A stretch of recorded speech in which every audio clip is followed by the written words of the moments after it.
Okay, so this is a little thing I've been using to mix different sections of songs differently. So from the last video, I've got this A and B section, and in the B section, I've got some more elements here. So I want to make it sound a little more differently.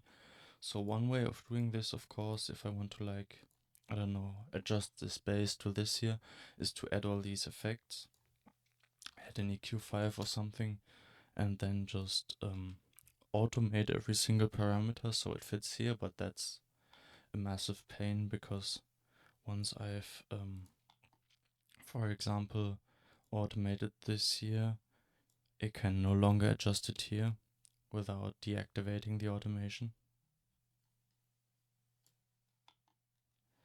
As you can see here, the automation doesn't change at all.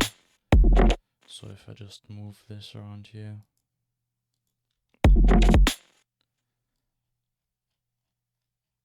a Q, oh, I've changed the wrong Q here. So if I don't know, use this band 5 here and want to change this Q here, I can't really. Yeah, it's this shit.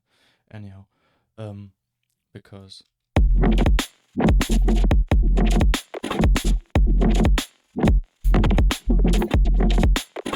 here it gets green, and if you want to do this for a lot of bands, you'll always have to adjust it here, and that's a big pain.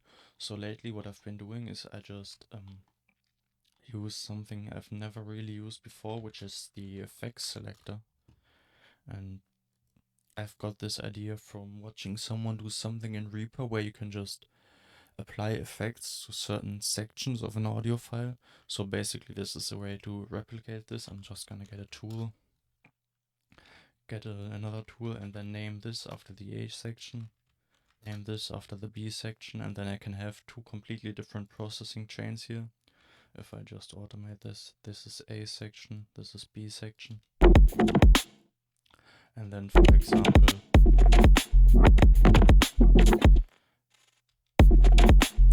in this B section I'll want to, I don't know, add an EQ5 and brighten this a bit.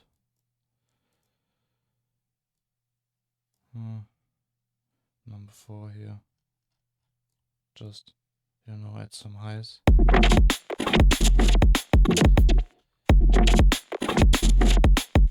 But also I want to gate it a bit more because it takes up too much space here.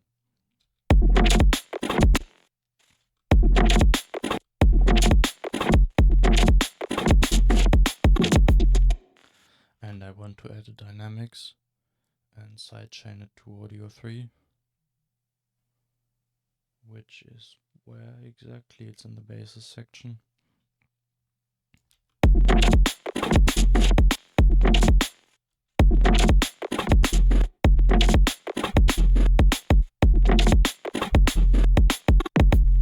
And I can just create this completely unique effects chain just for this part of the song.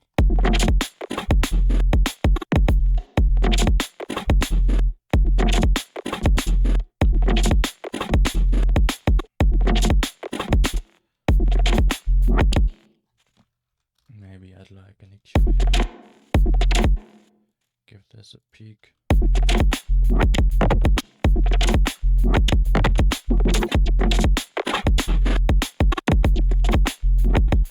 Also, I don't think I want reverb on the snare for this part. I don't know if there should be a reverb in here somewhere, yeah. Or maybe want like a different reverb for the snare for this section. So what I'll do is I'll just take all this stuff, group it, turn this into an effects selector, name this A, and then copy it and name it B. Then again do the automation bit here. So I can just tweak this B chain now. If I solo the snare, I'll turn it down a bit, maybe less decay time.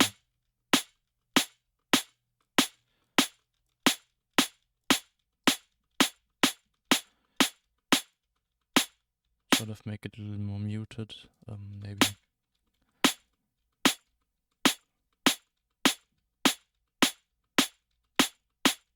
Turn the release down for the gate. And so I can just go through every single track in here and just adjust them all individually for different sections. And I find this is a much nicer workflow than just automating every single parameter you want to change.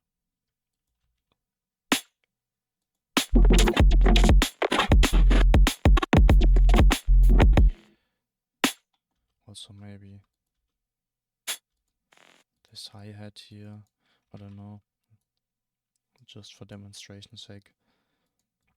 Although I'm sure you get the idea by now. B, maybe like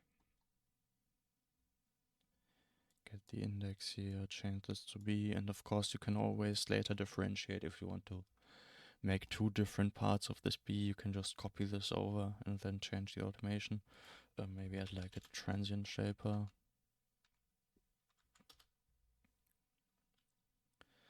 Turn the sustain down.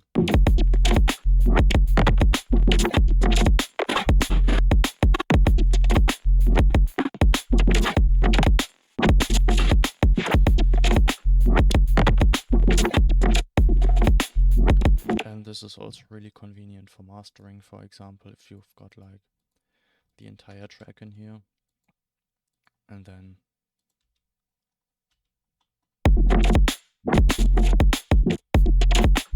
I don't know, maybe this is like more of a slower section, a more muted section, so you can just get EQ here,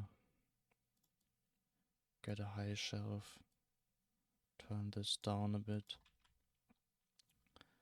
and effect selector, gonna name this A, name this B, once again just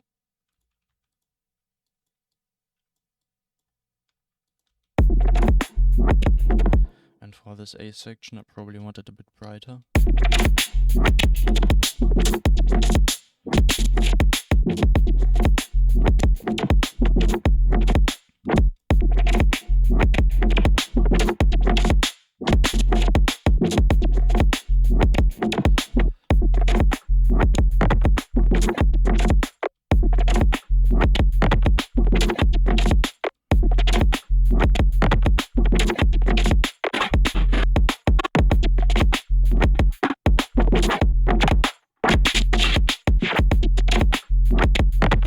You can give each section kind of its own character, so when you listen to the transition, they really become more separated, which is always nice in an arrangement, I feel.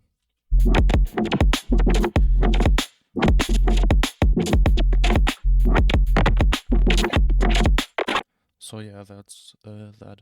See you.